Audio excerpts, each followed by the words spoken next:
Hey everyone, welcome to Mondays with Matt. Matt's here with us. We recorded these sessions back to back because Matt's on vacation this week. Matt, that we're recording these back to back because last week's session really sets up the stage for this one, right? Last week we talked about the importance of schools investing their strategic time and strategic money on figuring out this SOS thing. And so that was a little bit more of a technology conversation. This one, it puts our focus on why the SOS was important. So what's the second thing schools should be spending their strategic time and resource on? Yeah, what schools should really be thinking now is how do I make my campus frictionless? Like we navigate in a very frictionless world in many places. I don't have to deal with all the nonsense. You know what? The returns are easy. The ability to get something is quick. I can understand where my order is at. Like all these things make the process so frictionless. And campuses are filled with obstacles where there is friction. There's friction around policy, there's friction around procedures, there's friction on where the technology goes, which technology to get in. You name the elements. Higher ed basically is saying, hey, we want you to come, but do this. We want you to do this. We want you like it's like bipolar concept of we want you here, but we need you to do a whole bunch of different things because I have to do something in the back end, but I'm going to put it on the backs of you and your experience so that I could do my job. And that's where the frictionless campus really comes into play because it starts to think about the journey of that consumer and says, okay, how do we make this a frictionless ecosystem where that student wants to come through that process? And they just flow through it. Now you mentioned a couple of little nuggets. So you mentioned policy, you mentioned procedure, you mentioned systems, technology. So really the SOS conversation we had last week, and if any of you missed it, I would just recommend go back and find the last week's session because that was all about system, right? How do we make the systems we have better and more seamless to our user? But you're pointing out that it's not always technology. There's often policy, procedure, structure, sometimes people issues that get in the way that technology can never solve. Could you just unpack that a little bit more and Yeah, give a couple of examples where policy or procedure or structure can yeah. get in the way of this seamless experience? Yeah, and because a lot of folks are somewhat techy in the world who follow us, we look at tech debt as a issue. Like, oh, we've Yeah. inherited tech debt and we have to manage it and so forth. But in the functional element, we have what I would say policy debt. We have procedure debt. These are inherited things from the past that just has been put into the technology because that's what we Mm. always did.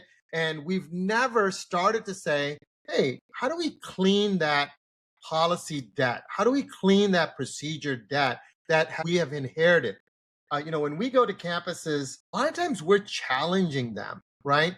And until you start challenging them around why do you do something? The Why is same that way policy as in play? 1990s, right? Yeah.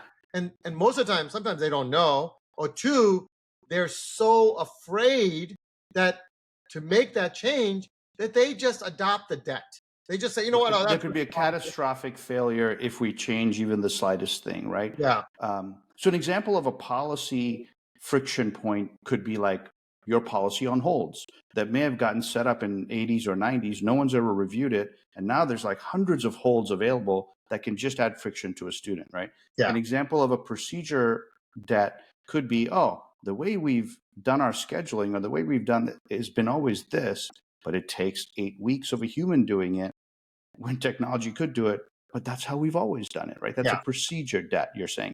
Yeah. But I'm trying to, when you think of the thousands of procedures and the hundreds of holes alone, there's some cleanup there. Yeah. And because many of these people are gatekeepers, they are responsible for the integrity of the record, integrity of the Hmm. finance, so the first thing they are trying to do is secure issues that they need to make sure they are going to be Rightfully responsible so, right? for. Yeah. Right? It makes Yeah. sense. Yeah. When it was manual, yes, we had to adopt all that policy debt and procedure debt because there was no other way for us to do it.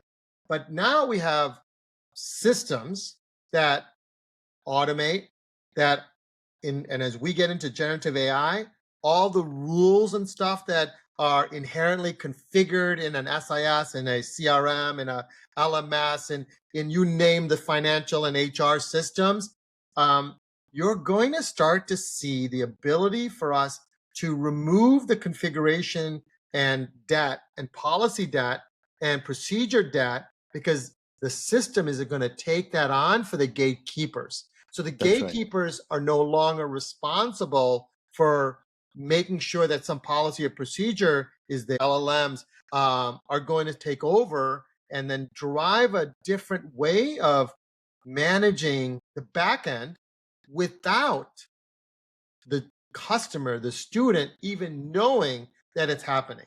I always say this, like there's so many back end elements that Amazon, Walmart, Starbucks are going through, from supply chain to navigating finances to customer, gamification. All of those are in the back end.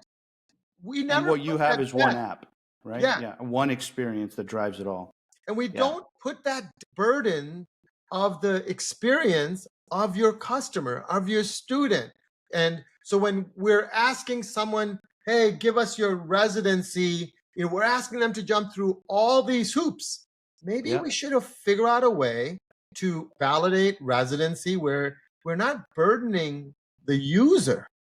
We are leveraging the data from different systems, zero knowledge proof. There's all these different concepts that needs to be thought through. This is where you have to remove the debt, the policy debt, the procedure debt, the tech debt. All these are going to have to be removed because the first thing we should be asking in everything we do, every time we see a friction point, what is the fastest way to the outcome that that person is getting there? Remove everything else and put it to a side and say, okay, we don't want to put that debt on the shoulders of that student, the shoulders of a parent. We want to make them get through the process, and we will own it, but we will own it through the process of a system of systems architecture coming in with a very modern ChatGPT or generative AI. You start to build with their own data sources, their data elements, and create workflows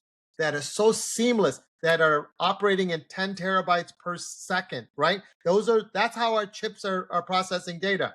And then of course, in our last one, we talked about integrating all of these together. Well, when you have data all in one place, you can actually remove policies and procedures because you're not vetting them out through the manual processes that we technically ask our students, our customers, our constituents to be doing. So there you have it. The two main areas that we're recommending schools invest their energy is looking at their system of systems and creating a strategy, not just to design it, but then to maintain the performance of it and optimizing it. And now studying the journey of all your constituents, finding those friction points and saying which of these can we re-engineer policy or procedure or technology or structure, or in some cases, people can be a friction point because Joe wants it done his way and everything has to go to Joe. How do we change all that? So you've got it. Now it's all up to all of you to process it, think about it, comment, interact with Matt as much as possible And I over the course of the week and get the conversation going. and I think this is an opportunity where we come together as a community to start talking about the debt that is laden all over campus. We should be saying, what is the future of admissions? What's the future of records? What's the future of financial aid? Student financials, all the advising is to redesign a frictionless campus where it removes the debt that we've been carrying, that we've been asking our students to carry for a long time. And I welcome people to join us on that conversation, that journey, because I think that'll help clients that we're helping, but it will also help any school that comes into that conversation can immediately see the potential debt within their campus. Awesome. We'll look forward to that. Mondays with Matt. Thank you, everyone. We'll see you all next week.